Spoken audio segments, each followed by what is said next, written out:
ಹೋ ಪಾಪು 10 ನಿಮಿಷ ಅಂತ ಹೇಳ್ದೆ, ಇನ್ನೂ ಬರ್ಲಿಲ್ಲ. ನಾನು ರೆಡಿಯಾಗಿ ಅರ್ಧ ಗಂಟೆ ಆಯ್ತು ಆಗ್ಲೇ. ಹೇರ್ ಸ್ಟ್ರೈಟ್ ಮಾಡ್ಕೊತಾ ಇದೀನಿ. ಥೋ ಬರೀ ಸಿಲ್ಲಿ ಸಿಲ್ಲಿ ರೀಸನ್ಸ್ ಏನಾದ್ರು ಹೇಳ್ಬಿಡು.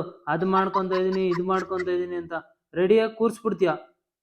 ಏನು ಅಯ್ಯೋ, ಹೇರ್ ಸ್ಟ್ರೈಟ್ ಮಾಡ್ಕೊತಾ ಇರೋದು ನಿಂಗೆ ಸಿಲ್ಲಿ ರೀಸನ್ ಅಂತ ಅನ್ಸುತ್ತಾ? ಅವಾಗೆಲ್ಲ ಚೆನ್ನಾಗಿ ರೆಡಿ ಆಗು, ನಿಧಾನಕ್ಕೆ ರೆಡಿ ಆಗು, ಆರಾಮಾಗಿ ರೆಡಿ ಆಗು, ನಾನು ವೆಯ್ಟ್ ಮಾಡ್ತೀನಿ ಅಂತೆಲ್ಲ ಹೇಳ್ತಾ ಇದ್ದೆ. ಇವಾಗ ಹೇರ್ ಸ್ಟ್ರೈಟ್ ಮಾಡ್ಕೊತಾ ಇದ್ದೀನಿ ಇರು ಅಂತ ಅಂದ್ರೆ ಸಿಲ್ಲಿ ರೀಸನ್ ಆಗೋಯ್ತು ಅಲ್ವಾ ನಿಂಗೆ? ನೀವೇನು ಪ್ಯಾಂಟು ಶರ್ಟು ಹಾಕೊಂಡ್ ಬಂದು ಕುತ್ಕೊಂಡ್ಬಿಡ್ತೀರಾ ನಾನು ರೆಡಿ ಅಂತ. ಹೆಣ್ಮಕ್ಳು ರೆಡಿ ಆಗೋದು ಎಷ್ಟು ಕಷ್ಟ ಅಂತ ನಿಮ್ಗೇನ್ ಗೊತ್ತು? ಲೇ ರೂಮಲ್ಲಿ ಇದ್ದಲೆ ಹಿಂಗ್ ತಲೆ ಎತ್ತಿ ಹಿಂಗ್ ಎಚ್ಚೋದ್ರಿಗೆ ಅಲ್ಲೇ ಇಲ್ಲಿದ್ಯಾ?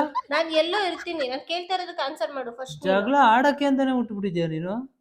ನಾನು ಕೇಳ್ತಾ ಇರೋದಕ್ಕೆ ಆನ್ಸರ್ ಮಾಡು ಫಸ್ಟು. ಏನ್ ಸಿಲ್ಲಿ ರೀಸನು? ನಾನು ಹೇರ್ ಸ್ಟ್ರೈಟ್ ಮಾಡ್ಕೋತಾ ಇರೋದು ಸಿಲ್ಲಿ ರೀಸನಾ? ಮುಂಚೆಲ್ಲ ಹೇರ್ ಸ್ಟ್ರೈಟ್ ಮಾಡ್ಕೋ ಚೆನ್ನಾಗಿ ಕಾಣಿಸ್ತೀಯ ನೀನು ಅಂತೆಲ್ಲ ಅಂತ ಇದ್ದೆ. ಈಗ ಸಿಲ್ಲಿ ರೀಸನ್ ಆಗೋಯ್ತು. ಬೇಗ ಬರ್ಲಿ ರೆಡಿಯಾಗಿ ಅಂತ ಹೇಳ್ದೆ ಕಣೆ ಅದಕ್ಕೆ ಅಷ್ಟೇ. ಸಿಲ್ಲಿ ರೀಸನ್ ಅಂತ ಹೇಳ್ಬಿಡೋದು.